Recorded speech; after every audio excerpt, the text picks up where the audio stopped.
আসসালামু আলাইকুম প্রিয় দর্শক, অন্যমঞ্চের আলোচনায় আপনাদের সকলকে আমন্ত্রণ জানাচ্ছি। গত 7ই আগস্ট সৌদি আরব, তুরস্ক এবং পাকিস্তানের মধ্যে যৌথ প্রতিরক্ষা চুক্তি স্বাক্ষরিত হয়েছে, যাকে আন্তর্জাতিক কূটনীতিতে মক্কা চুক্তি বলা হচ্ছে। চুক্তিটি নিয়ে সম্প্রতি আন্তর্জাতিক মহলে বেশ আলোচনা শুরু হয়েছে। বিশেষ করে চুক্তিটি কেন হলো, এটি কি ইরানের সামরিক হামলা ঠেকানোর জন্য হলো কিনা, এই চুক্তি কি ইসলামী ন্যাটোতে রূপ নেবে কিনা, কিংবা চুক্তিটি ইসরায়েলের প্রভাব ঠেকাতে কতটুকু ভূমিকা রাখবে, এমন প্রশ্নগুলো বিশ্লেষক মহল থেকে উঠে আসছে। এই চুক্তিটি দক্ষিণ এশিয়ার ভূ রাজনীতিতে কতটুকু প্রভাব বিস্তার করবে সে আলোচনা করছেন অনেকে। আবার এই জোটে অংশ নেওয়ার ভাবনাকে ইতিবাচক হিসেবে দেখছে বাংলাদেশ, এমন মন্তব্য দেশটির সরকারের শীর্ষ মহল থেকে উঠে আসায় দক্ষিণ এশিয়ার ভূ রাজনীতিতে বিষয়টি নিয়ে বেশি আলোচনা হচ্ছে। বিস্তারিত জানতে চলুন যাওয়া যাক বিশ্লেষণে।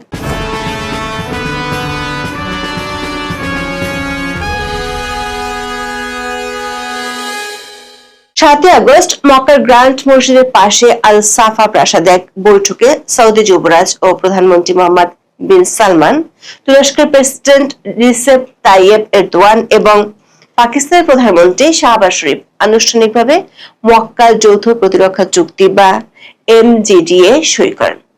দেশ তিনটির ভৌগোলিক অবস্থান মক্কা চুক্তিকে এমন এক ধরনের গুরুত্ব দিয়েছে যা প্রচলিত সামরিক জোটগুলোর সব সময় থাকে না। তুরস্কের অবস্থান উত্তর প্রান্তে, দেশটি ইউরোপ, কৃষ্ণ সাগর ও মধ্যপ্রাচ্যের সীমান্ত সংলগ্ন এলাকায় রয়েছে। সৌদি আরব আছে একেবারে কেন্দ্রে। দেশটির অবস্থান পারস্য উপসাগর ও লোহিত সাগরের মাঝামাঝি। অন্যদিকে পাকিস্তান ইরানের পূর্বে অবস্থিত, যার সীমান্ত ভারতের ও মধ্য এশিয়ার কাছাকাছি। দেশটির দক্ষিণে আছে আরব সাগর। এই তিন দেশ মিলে একটি বিশাল ভৌগোলিক ত্রিভুজ তৈরি করেছে, যার বিস্তৃতি আনাতোলিয়া থেকে আরব উপদ্বীপ হয়ে দক্ষিণ এশিয়া পর্যন্ত। নতুন এই চুক্তির যে মূল কথা, সেটি পশ্চিমা সামরিক জোট ন্যাটোর বিখ্যাত 5 নম্বর অনুচ্ছেদকে মনে করিয়ে দেয়।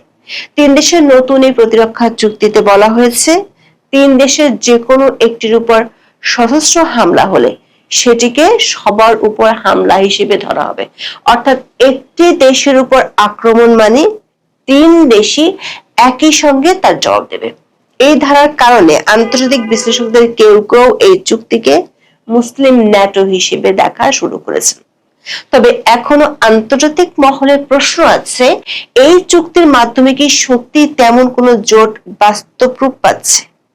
এতে উপসাগরীয় অর্থশক্তি, সৌদি আরব, তুরস্কের ন্যায্য মানের প্রতিরক্ষা প্রযুক্তি এবং পাকিস্তানের পারমাণবিক সক্ষমতা সব মিলে একটি শক্তিশালী প্রতিরক্ষা জোট তৈরি হচ্ছে। এই চুক্তি এমন এক সময় হয়েছে যখন পশ্চিম এশিয়া চলমান সংকট পরিস্থিতি তীব্র আকার ধারণ করেছে। প্রশ্ন হলো, মধ্যপ্রাচ্যে যখন যুদ্ধ চলছে, আমেরিকা আর ইসরায়েলের হামলা জবাব দিতে গিয়ে ইরান যখন সৌদি আরব সহ মধ্যপ্রাচ্যের মার্কিন মিত্র দেশগুলোতে হামলা চালাচ্ছে, তখন কেন সৌদি আরবের অন্য দুটি দেশকে প্রয়োজন হলো? একথা বলার অপেক্ষা রাখে না মধ্যপ্রাচ্যে ইরান ও যুক্তরাষ্ট্র এবং ইসরায়েলের যুদ্ধের প্রেক্ষাপটে এই জোট গঠিত হয়েছে। গত 28শে ফেব্রুয়ারি যুক্তরাষ্ট্র ও ইসরায়েলের আগ্রাসনের জবাবে মধ্যপ্রাচ্য জুড়ে মার্কিন সামরিক ঘাঁটি ও তেল অবকাঠামোতে ড্রোন ও ক্ষেপণাস্ত্র হামলা চালায় ইরান। এর ফলে বিশ্ব বাণিজ্যের অন্যতম গুরুত্বপূর্ণ নৌপথ হরমুজ প্রণালীতে জাহাজ চলাচল ব্যাপকভাবে কমে যায়। পরিস্থিতি সামলাতে বিকল্প পথ হিসেবে লোহিত সাগরের বন্দরগুলোর উপর নির্ভরতা বাড়াতে বাধ্য হয় রিয়াদ।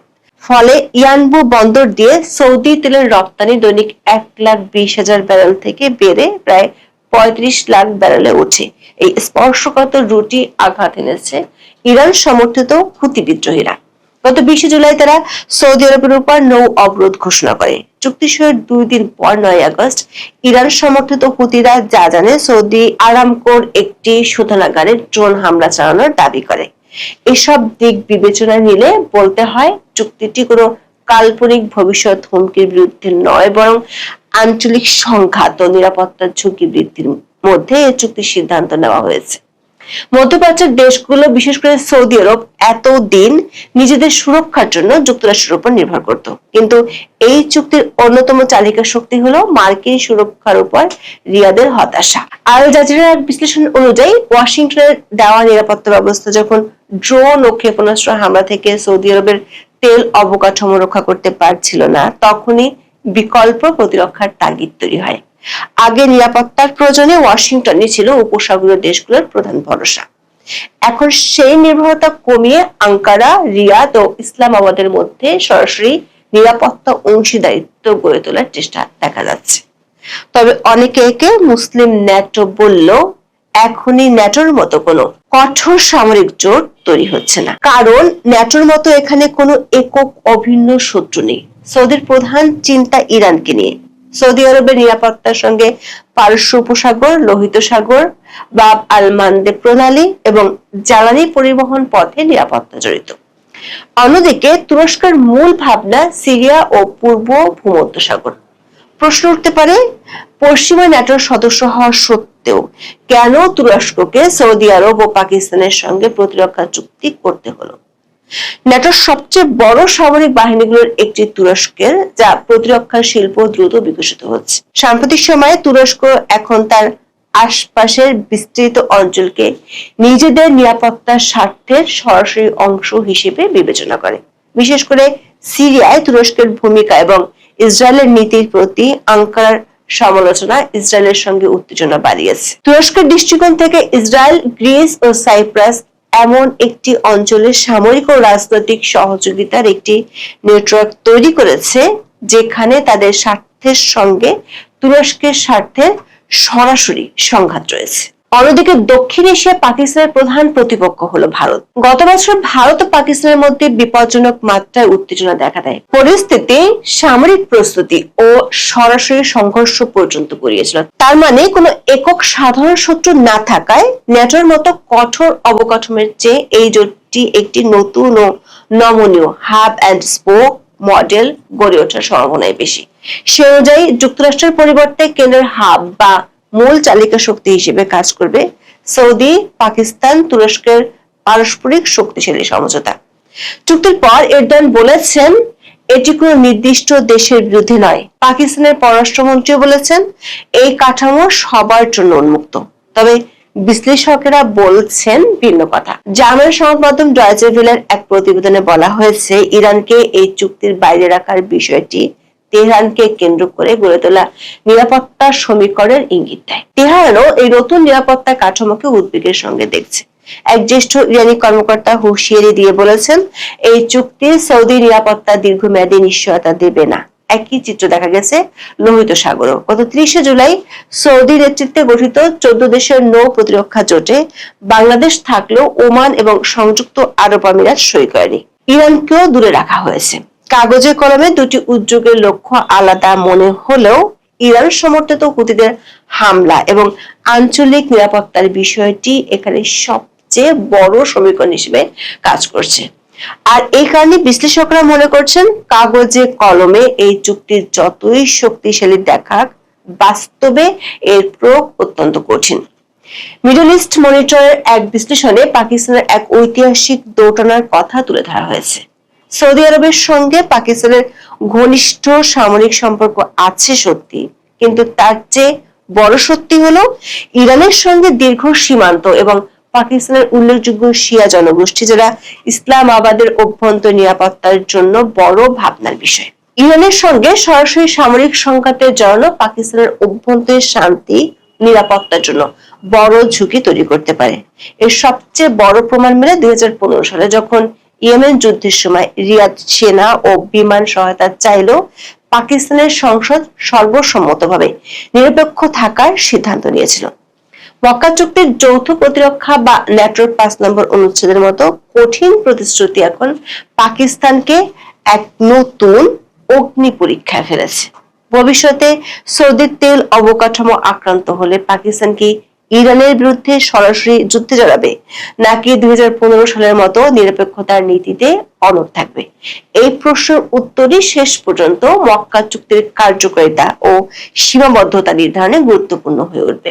অবশ্য সৌদি আরব ও তুরস্কের পক্ষ থেকে বলা হয়েছে, এই চুক্তি পুরোপুরি প্রতিরক্ষামূলক, কোনো নির্দিষ্ট দেশকে লক্ষ্য করে নয় এবং এটি অন্য কোনো বিদ্যমান চুক্তিকে বাতিল করে না। সৌদি কর্মকর্তারা আরো বলেছেন, এটি কোনো ধর্মভিত্তিক সামরিক জোট নয় এবং এতে পারমাণবিক অস্ত্র ভাগাভাগি বা নতুন অস্ত্র প্রতিযোগিতা শুরু করার কোনো ইঙ্গিত নেই। এটি ন্যাটোর মতো জোটের সঙ্গে তুলনা করা হলেও কিছু গুরুত্বপূর্ণ পার্থক্য আছে। এই চুক্তির অধীনে এখনো কোনো কেন্দ্রীয় সামরিক কমান্ড, স্থায়ী সদর দপ্তর বা স্থায়ী যৌথ বাহিনী নেই, বরং এটি একটি উচ্চ পর্যায়ের রাজনৈতিক ও কৌশলগত চুক্তি যা সংকটের সময় দ্রুত সমন্বিত সামরিক পদক্ষেপ নেওয়ার সুযোগ তৈরি করবে। তবে এই জোটে পাকিস্তান থাকায় দক্ষিণ এশিয়ার ভূ রাজনৈতিক সমীকরণ নিয়ে নতুন প্রশ্ন তৈরি হয়েছে। হংকং ভিত্তিক সাউথ চায়না মর্নিং পোস্টের এক বিশ্লেষণে বলা হয়েছে, সৌদি অর্থায়নে তুরস্কের তৈরি উন্নত সামরিক প্রযুক্তি পাকিস্তানের হাতে গেলে তা দক্ষিণ এশিয়ায় ভারতের সামরিক সক্ষমতার উপর চাপ বাড়াতে পারে। তাছাড়া তুরস্ক কাশ্মীর ইস্যুতে সব সময় পাকিস্তানের পাশে থাকে, যা দিল্লির জন্য উদ্বেগের আরেকটি বড় কারণ। তুরস্ক পাকিস্তানকে সঙ্গে নিয়ে সৌদির এই নতুন সামরিক মেরুকরণ ভারত, মধ্যপ্রাচ্য, ইউরোপ অর্থনৈতিক করিডোর বাস্তবায়নের ক্ষেত্রেও নতুন ভূ রাজনৈতিক প্রতিবন্ধকতা তৈরি করতে পারে। ভারতের পররাষ্ট্র মন্ত্রণালয়ের মুখপাত্র রণধীর জয়সওয়াল জানিয়েছেন, নয়াদিল্লির চুক্তিটির জাতীয় নিরাপত্তা ও আঞ্চলিক স্থিতিশীলতার উপর প্রভাব পর্যালোচনা করছে। এর আগে 6 আগস্ট ইসরায়েলের প্রধানমন্ত্রী নেতানিয়াহু ভারতের প্রধানমন্ত্রী নরেন্দ্র মোদীকে ফোন করেন। দুই নেতা ভারত ইসরায়েল বিশেষ কৌশলগত অংশীদারিত্বের অগ্রগতি পর্যালোচনার পাশাপাশি পশ্চিম এশিয়ার পরিস্থিতি নিয়ে আলোচনা করেন। তবে ভারতের জন্য সুখবর হলো, সৌদি আরবের সাথে নয়াদিল্লির বাণিজ্যিক, অর্থনৈতিক ও সামাজিক সম্পর্ক অত্যন্ত মজবুত। রিয়াদের জন্য ভারত তার বৃহত্তম পরিশোধিত তেল ও এলপিজির অন্যতম আমদানিকারক এবং প্রায় 1 কোটি ভারতীয় প্রবাসী সৌদি আরবে বসবাস করেন। একই সাথে ভারত, মধ্যপ্রাচ্য, ইউরোপ অর্থনৈতিক করিডোরের অন্যতম প্রধান অংশীদার হলো সৌদি আরব। ফলে রিয়াদ কৌশলগতভাবে এমন কোনো পদক্ষেপ নেবে না যা ভারতের নিরাপত্তাকে সরাসরি বিপন্ন করে বা ভারতের সাথে তৈরি হওয়া শত কোটি ডলারের দ্বিপক্ষীয় বাণিজ্যিক সম্পর্ককে বিনষ্ট করে। ভারতীয় কূটনৈতিক মহল চেষ্টা করছে যাতে মক্কা প্রতিরক্ষা চুক্তির আওতায় সৌদি আরবের প্রতিশ্রুতিগুলো শুধু পশ্চিম এশিয়ার নিরাপত্তা পরিস্থিতির মধ্যে সীমাবদ্ধ থাকে এবং নয়াদিল্লির সঙ্গে দ্বিপক্ষীয় সম্পর্কের উপর কোনো প্রভাব না ফেলে। তা সত্ত্বেও ভারতের উদ্বেগ কিছুটা হলো বাড়ছে, কারণ তার প্রতিবেশী বাংলাদেশ এই জোটে যোগ দিচ্ছে কিনা সেটি নিয়ে। বাংলাদেশের নতুন পররাষ্ট্র প্রতিমন্ত্রী হুমায়ুন কবির বিষয়টি একেবারে উড়িয়ে দেননি। তিনি বলেছেন, জাতীয় স্বার্থকে অগ্রাধিকার দিয়ে 3 দেশের সঙ্গে অর্থনৈতিক কিংবা প্রতিরক্ষা সহযোগিতা কাঠামোয় যুক্তি হওয়ার বিষয়টি ঢাকা ইতিবাচকভাবে দেখছে। তবে তার কথা থেকে এটি নিশ্চিত, বাংলাদেশ এখনো এই জোটে যাওয়ার সম্ভাব্যতা যাচাই করে দেখেনি। কূটনৈতিক সূত্রগুলো বলছে, সৌদি আরব, পাকিস্তান ও তুরস্কের পক্ষ থেকে এই জোটে যোগ দেওয়ার জন্য বাংলাদেশের উপর চাপ আছে, কিন্তু ন্যাটো সহ অন্য দেশগুলো থেকে পাল্টা চাপও আছে। সে কারণে বাংলাদেশের পক্ষে খুব তাড়াতাড়ি এই জোটে যোগ দেওয়ার সম্ভাবনা একেবারেই কম। কারণ এই জোটে যোগ দিলে আরব আমিরাত ও ইরান সহ মধ্যপ্রাচ্যের অনেক দেশ সরাসরি বাংলাদেশের বিরুদ্ধে অবস্থান নিতে পারে। বিশেষজ্ঞরা মনে করেন, এই জোটের আসল পরীক্ষা শুরু হবে যখন চুক্তিটি বাস্তবে প্রয়োগ করা হবে। প্রতিরক্ষা চুক্তি স্বাক্ষরের দিন সব জোটকেই শক্তিশালী মনে হয়, কিন্তু ইতিহাস আমাদের শেখায় শুধু কাগজে লেখা চুক্তি শক্তি তৈরি করে না। তুরস্ক, সৌদি আরব ও পাকিস্তান যদি নিজেদের সামরিক, অর্থনৈতিক ও কূটনৈতিক শক্তিকে সমন্বিতভাবে কাজে লাগাতে পারে, তাহলে দীর্ঘদিনের একক মার্কিন নিরাপত্তা নির্ভরতার বাইরে নতুন আঞ্চলিক ভারসাম্য তৈরি হতে পারে। তবে এই উদ্যোগ ব্যর্থ হলে পরিস্থিতি উল্টো হতে পারে। তখন প্রতিটি আরব দেশ বুঝবে, ইসরায়েল প্ররোচিত যুদ্ধের পরবর্তী লক্ষ্য তারা হতে পারে। এখন এ পর্যন্ত সবাই ভালো থাকুন, সুস্থ থাকুন, নিরাপদে থাকুন। দেখা হবে আগামী পর্বে।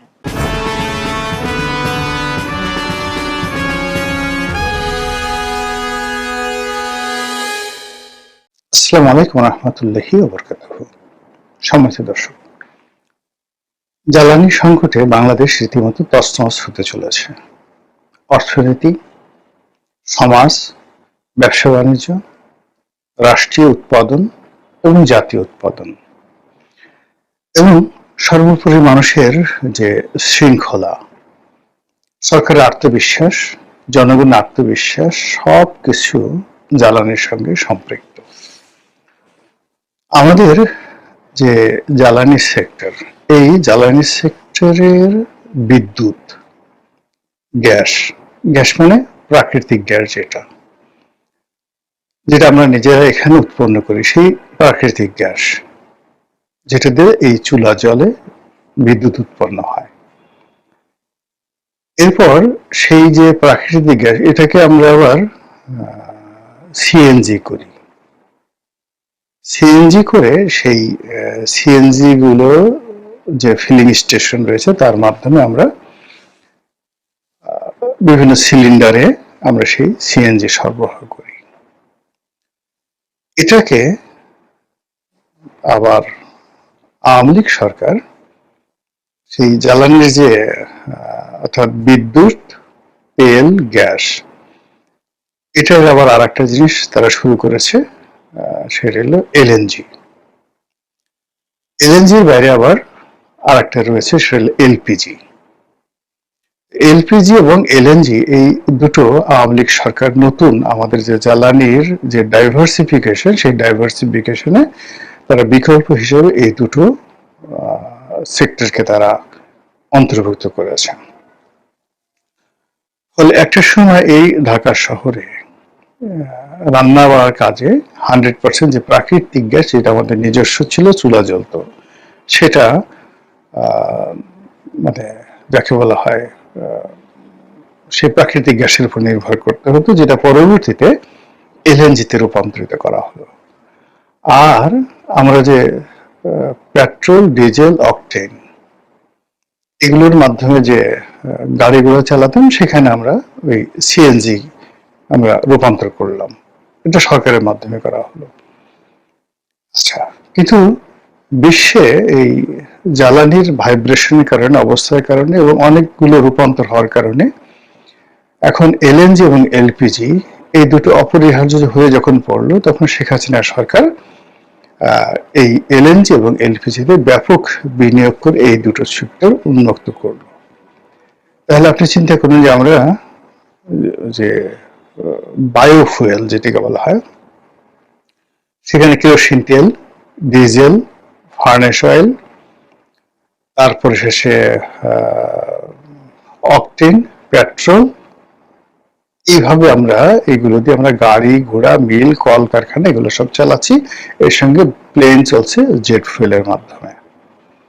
আচ্ছা, আর প্রাকৃতিক গ্যাসে যে প্রতিষ্ঠানগুলো চলতো, মানে গ্যাস নির্ভর, যেমন জেনারেটর, বয়লার, বিভিন্ন বিশেষ করে শিল্প কলকারখানাগুলোতে এটা খুবই গুরুত্বপূর্ণ। প্রাকৃতিক ন্যাচারালি গ্যাস হয় না। এখানে সেই আমাদের যে ন্যাচারাল গ্যাস, ওখানে যে পাইপলাইন দেওয়া আছে, যেটা তিতাসের মাধ্যমে বা বাংলাদেশ গ্যাস ডিস্ট্রিবিউশন কোম্পানির মাধ্যমে, পেট্রো বাংলার মাধ্যমে, এই জায়গাটাতে প্রাকৃতিক গ্যাসের সাথে সাথে এখানে এলএনজি দেওয়া হলো। অর্থাৎ সেম জিনিস দিয়ে আমরা সেই গ্যাসগুলো পাচ্ছি। অর্থাৎ আমাদের বাংলাদেশের প্রাকৃতিক গ্যাস আর একটা বিদেশ থেকে আমদানিকৃত এলএনজি। এই এলএনজি সরবরাহ করার জন্য দুটো টার্মিনাল আবার তৈরি করা হলো। এটা আওয়ামী লীগ তৈরি করা হয়েছে দুটো। একটি টার্মিনাল একটা মার্কিন কোম্পানিকে দেওয়া হয়, যে কোম্পানিতে এখন পিটার ডি হাস কাজ করছেন। আরেকটি এলএনজির যে টার্মিনাল, সেই টার্মিনালটি দেওয়া হয় সেই সামিট গ্রুপকে। এই দুটো এখন আছে। এর বাইরে এস আলমকে দেওয়া হয়েছিল, সালমানকে দেওয়া হয়েছিল, এরকম এগুলো চালু হয়েছে কি না আমি বলতে পারবো না। তো সব মিলিয়ে আওয়ামী লীগ যে জ্বালানি নিরাপত্তা গড়ে তুলেছিল, বেল্ট গড়ে তুলেছিল, সেটা আনইন্টারাপ্ট ছিল। অর্থাৎ আমাদের যা প্রয়োজন ছিল, বিদ্যুৎ প্রয়োজন ছিল ধরেন 18,000 মেগাওয়াট, তারা উৎপাদন করার ক্ষমতা দিয়ে গেছিল অ্যাটলিস্ট ধরেন 30,000 মেগাওয়াট। এরপর আমাদের প্রাকৃতিক গ্যাস, সিএনজি, এলএনজি, এলপিজি এগুলো বিদেশ থেকে এসে আমাদের প্রয়োজন মেটানোর জন্য যে ধরনের সিস্টেম থাকা দরকার, মোটামুটি একমাত্র প্রাকৃতিক গ্যাস এবং এলএনজির এই সরবরাহটা আওয়ামী লীগ 60% করতে পেরেছিল। 40% এখানে লোডশেডিং হতো, মানে ফ্যাক্টরিগুলো ঠিকমতো গ্যাস পেত না। ডাইং ফ্যাক্টরিগুলো, বিদ্যুৎ ফ্যাক্টরি মানে কারখানাগুলো, সার কারখানাগুলো ঠিকমতো পেত না। ওটা এলএনজি মানে দুটো টার্মিনাল, এরকম যদি আরো 4-5টা টার্মিনাল নিয়ে মানে তৈরি করা যেত তাহলে হয়তো এখানে শতভাগ সফলতা অর্জন করা যেত। কিন্তু তারপরে আওয়ামী লীগ জমানাতে বিদ্যুৎটা শতভাগ ছিল, তারপরে এলপিজির কোনো সমস্যা ছিল না, এলএনজির এবং প্রাকৃতিক গ্যাস, সেই প্রাকৃতিক গ্যাসের 60% তারা মোটামুটি সরবরাহ করতে পারতো। এই 60% কনজিউম দিয়ে আর বিদ্যুৎ দিয়ে মানে ইলেকট্রিসিটি দিয়ে এবং ডিজেল দিয়ে ইন্ডাস্ট্রিগুলো মোটামুটি চলে যাচ্ছিল। আওয়ামী সরকারের সময় শেষ দিকে এসে যে প্রবলেমটা হয়ে গেল সেটা হলো এই যে বিদ্যুতের যে সেক্টর, এই সেক্টরে প্রচুর সিস্টেম লস। সেই সিস্টেম লসের পরিমাণটা একজাক্টলি আমি এখানে বলতে পারবো না, but it's not less than 40,000 crore টাকা ইয়ারলি। আর এখানে ভর্তুকির পরিমাণও অলমোস্ট এই 40,000, অর্থাৎ অলমোস্ট 80,000, 80,000 কোটি টাকা ভর্তুকি এবং সিস্টেম লস। এখন সেই ভর্তুকিটা প্রথমত যারা বিদ্যুৎ উৎপন্ন করছে, এলএনজি সরবরাহ করছে, তাদের সাথে পেট্রো বাংলার চুক্তি, পেট্রো বাংলার সঙ্গে পিডিবির চুক্তি, পিডিবির সঙ্গে পল্লী বিদ্যুতের চুক্তি, আবার গ্রাহক পর্যায় থেকে সেগুলো কালেকশন করার পর সেগুলো আবার ভ্যাট হিসেবে সরকারকে পেমেন্ট করা, ট্যাক্স হিসেবে কাস্টমসকে পেমেন্ট করা, এই সবকিছুটা চক্রের মধ্যে দেখা গেল 80,000 কোটি টাকা বের হয়ে যেত। অর্থাৎ জনগণ দিত, কিন্তু জনগণ দেওয়ার পরে এই 80,000 কোটি টাকা সামহাউ চুরি চামারি এখানে হয়ে যাচ্ছিল। তো এই চুরি চামারির সাথে সাথে আবার যেটা ছিল, এই মানে প্রতিষ্ঠানগুলো তৈরি করার জন্য বিশাল বিনিয়োগ, সরকারি বিনিয়োগ, বেসরকারি বিনিয়োগ এবং তার সাথে ব্যাংকগুলো তৈরি করেছে। ফলে এই পুরো জ্বালানি সেক্টরে আওয়ামী লীগ জমানাতে একটা হিউজ প্রবলেম তৈরি হয়েছিল এবং সেই প্রবলেমের কারণে সরকারের শেষ সময়টাতে এসে দেখা গেল যে বৈদেশিক ঋণ, আমদানি, এলসি করা এবং ব্যাংকিং প্রবলেমের কারণে এমন অবস্থা হয়ে গেল যে সোনালী ব্যাংক, জনতা ব্যাংক, অগ্রণী ব্যাংক পেট্রো বাংলার কোনো এলসি, ডিজেল, ফুয়েল এগুলো আমদানি করার জন্য তারা এলসি খুলতে পারছে না, সরকার টাকা দিতে পারছে না। আবার সরকার বাংলাদেশ ব্যাংক থেকে গ্যারান্টি দেওয়ার পরেও বিদেশের যে ব্যাংকগুলো, সেটা বাংলাদেশের এই ব্যাংকগুলোর এলসি তারা নিত না। এখানে 1% standard chartered bank, city bank এনে এদের মাধ্যমে সেই গ্যারান্টি দিতে হতো, থার্ড পার্টি গ্যারান্টি দিতে হতো। ফলে ওই সময়টিতে সক্ষমতা 23,000 মেগাওয়াটের সক্ষমতা থাকা সত্ত্বেও সরকার প্রায় 2,000 মেগাওয়াট সেই যাকে বলা হয় লোডশেডিং করতে বাধ্য হয়েছিল। এবং নসরুল হামিদ বিপু তখন মন্ত্রী ছিলেন, তখন তিনি বলেছিলেন যে এটা সাময়িক, বিকজ আমরা এখন এলসি করতে পারছি না,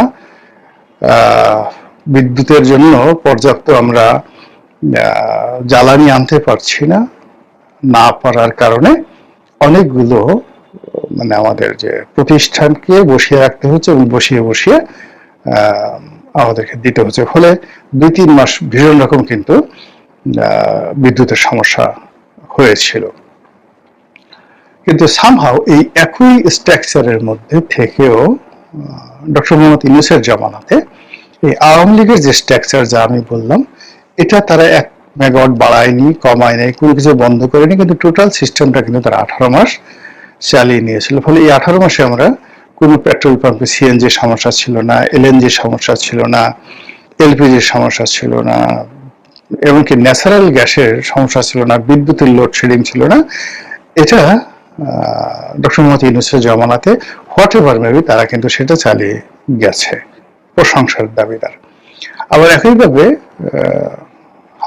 শেখ হাসিনার জমানাতে 17 বছর এই সমস্যাগুলো ছিল, বাট তারা এগুলো ম্যানেজ করে ফেলছে। তো ম্যানেজ করার কারণে মানে জনগণ তৃপ্ত।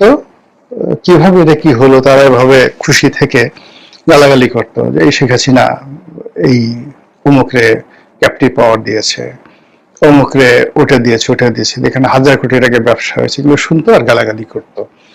কিন্তু ঘরে বিদ্যুৎ আসতেছে, গাড়িগুলো ঠিক মতো চলতেছে, ফ্যাক্টরি চলছে, ব্যবসা বাণিজ্য হচ্ছে, যার জন্য মানুষ সেই গালাগালির মধ্যেই সীমাবদ্ধ ছিল, কিন্তু বিক্ষুব্ধ ছিল না।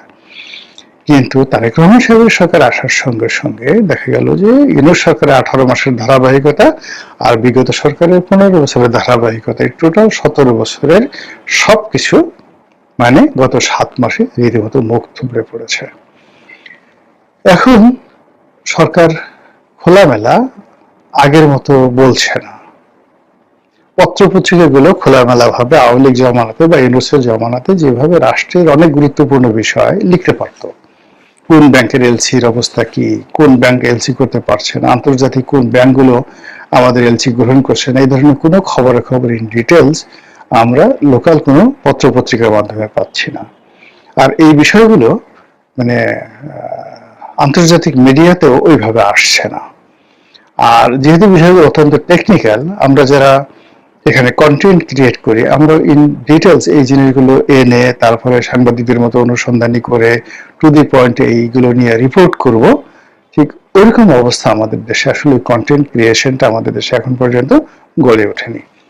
ফলে পুরো বিদ্যুৎ এবং জ্বালানি সেক্টরে সত্যিকার অর্থে কি হচ্ছে, এখানে এখন ভর্তুকি কত দিতে হচ্ছে, এখানে প্রয়োজন কি পরিমাণ জ্বালানি প্রয়োজন, আমরা আনতে পারছি কি পরিমাণ, এটা কি আমাদের লোকাল টাকার অভাব, আমাদের নাকি আমরা আন্তর্জাতিক বাজারে জ্বালানি পাচ্ছি না, আমরা টাকার জন্য আনতে পারছি না, আমাদের কি এই বিদ্যুৎ সেক্টরে কি কত হাজার কোটি টাকা বকেয়া পড়েছে, পাবলিক এগুলো দিতে পারছে না, কোন কোন ইন্ডাস্ট্রিতে কত পাওনা আছে, ইন ডিটেলস একটা ক্লিয়ার পিকচার এবং আমাদের হাতে নেই, এবং সেই পিকচারগুলোর মধ্যে একটা ডট তৈরি করতে পারছি না, মানে একটা গ্রাফ তৈরি করতে পারছি না। ফলে আমরা জানি না, আমরা যেটা দেখতে পাচ্ছি সেটা হলো ঘন ঘন বিদ্যুৎ যাচ্ছে।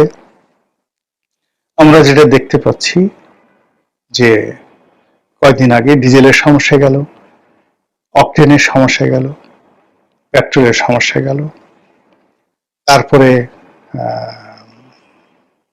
এলএনজির সমস্যা গেল, এলপিজির সমস্যা গেল, এখন সবকিছুর সমস্যা। লোডশেডিং দিদারসে চলছে, এলপিজি টার্মিনাল একটা বন্ধ আছে, ফ্যাক্টরিগুলো গ্যাস পাচ্ছে না, সারাটা রাত মানে হাজার হাজার কর্মী নিয়ে কখন গ্যাস আসবে, মাল নিয়ে তখন ডাইং হবে, প্রিন্টিং হবে, বয়লার চলবে, স্টিম চলবে, টোটাল টেক্সটাইল সেক্টরটা বসে আছে এই সরকার আসার পর থেকেই। এবং শান্তিতে মানে এখানে যারা স্পিনিং মিল চালাচ্ছে, যারা ডাইং ফ্যাক্টরি চালাচ্ছেন, যারা কম্পোজিট টেক্সটাইল চালাচ্ছেন, যারা গার্মেন্টস ফ্যাক্টরিতে চালাচ্ছেন, বড় গার্মেন্টস ফ্যাক্টরি যাদেরকে স্টিম আয়রন লাগে, এবং এই ডুয়েল ফুয়েল দিয়ে যারা চালাতে পারছে না, ডিজেল যাদের নাই, কিংবা ডিজেল আছে, ডিজেল অনেক কস্টিং চলে যাচ্ছে, আবার সেই ডিজেলও তারা ঠিক মতো পাচ্ছেন না, ব্যাংক সাপোর্ট দিতে পারছে না, ইলেকট্রিসিটি সাপোর্ট দিতে পারছে না, ডিজেল পাওয়া যাচ্ছে না, সব মিলিয়ে একটা ফ্রাস্ট্রেশন, পুরো ব্যবসা বাণিজ্যে একটা ফ্রাস্ট্রেশন ছড়িয়ে পড়েছে। এর বাইরে যদি আপনি পরিবারগুলো ধরেন, এখন যে পরিবারগুলো গ্রামে থাকে, কেউ অসুস্থ, কেউ রোগী, কেউ হয়তো বৃদ্ধা, কেউ শিশু, নবজাতক, গ্রামাঞ্চলে হাসপাতাল আছে, ক্লিনিক আছে, প্যাথোলজি আছে, পুরো যে সিস্টেমটা আধুনিক সভ্যতায় গড়ে উঠছে, যেখানে বিদ্যুৎ ছাড়া আসলে কোনো কিছু কল্পনা করা যায় না। এখন এই লোডশেডিং এর কারণে প্রায় সব জায়গাতেই সমস্যা এবং সব জায়গাতেই হতাশা ছড়িয়ে পড়েছে, এবং ক্রমশ মানুষ বিক্ষুব্ধ হয়ে উঠছে। বিভিন্ন জায়গাতে সেই বিদ্যুৎ অফিসগুলো ঘেরাও করা হচ্ছে, বিদ্যুৎ বিভাগের লোকদেরকে মারধর করা হচ্ছে, তাদের নিরাপত্তার জন্য থানা পুলিশ যাচ্ছে, কিন্তু কোনো উপকার হচ্ছে না। আর এই অবস্থাতে সরকারের যারা কর্তা ব্যক্তি তারা যে কথাবার্তা বলছে সমস্ত দায় আওয়ামী লীগের বিগত সরকারগুলো, তাদের কোনো দায় দায়িত্ব নেই, তারা আরো 2 বছর সময় তাদেরকে দিতে হবে, আদারওয়াইজ তারা এই প্রবলেম সলভ করতে পারবে না, এটা একদিনের প্রবলেম না, এই যে কথাগুলো তারা বলছে, কিন্তু এই কথাগুলো মানুষজনকে কোনো অবস্থাতে আশ্বস্ত করতে পারছে না। তাদের বক্তব্যটা হলো যে প্রবলেম যাদের আমলে ছিল তখন তো তাদের আমলে হয়নি, তোমার আমলে এত 6 মাসে হঠাৎ প্রবলেম আসলো কেন? প্রবলেম হয়তো ইউনুসের জমানাতে হওয়ার কথা। ডক্টর মোহাম্মদ ইউনুসের লোক নাই, জন নাই, ঢাল নাই, টলর নাই, নিদিরাম সর্দার, তো তিনি যদি এটা সুন্দরভাবে চালাতে পারেন তা তোমরা কেন পারছো না? একেবারে আমজনতা গালাগাল করছে।